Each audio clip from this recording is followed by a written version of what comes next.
بعض اوقات جب یہ تکبر کی بات ہوتی ہے نا تو دلوں میں خیال ہی آتا ہے یہ پیسے والے تکبر کرتے ہیں، ہم تو غریب لوگ ہیں، ہم کہاں تکبر کرتے ہیں۔ یہ بھی بڑی غلط فہمی ہے۔ تکبر کے علماء نے 8 ریزن لکھے ہیں۔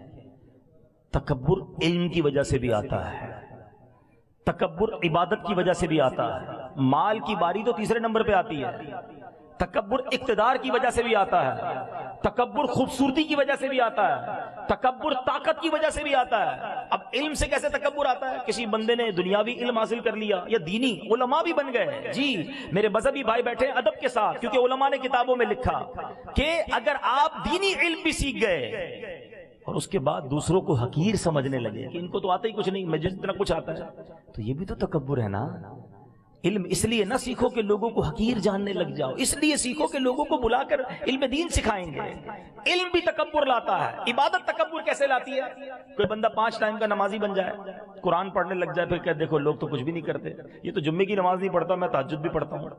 تو یہی تو تکبر ہے کہ آپ نماز پڑھ کے دوسروں کو حقیر سمجھنے لگے۔ کیا پتہ اس کی کون سی نیکی اللہ کو پسند آ جائے، کسی کو حقیر نہیں سمجھنا ہے۔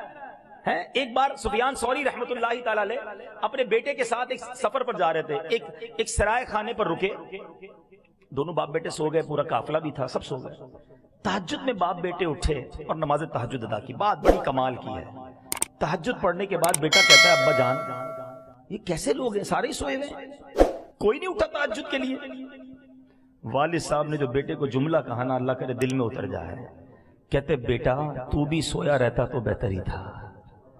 آئی سمجھ میں بات؟ بیٹا تو بھی سویا رہتا تو ٹھیک تھا، تہجد پڑھ لی، اب تجھے سارے حقیر لگنے لگ گئے، اس سے بہتر تو بھی سویا رہتا تو ٹھیک تھا۔ عبادت کرو، روزے رکھو، حج کرو، نمازیں پڑھو، مگر دوسروں کو حقیر نہ سمجھو۔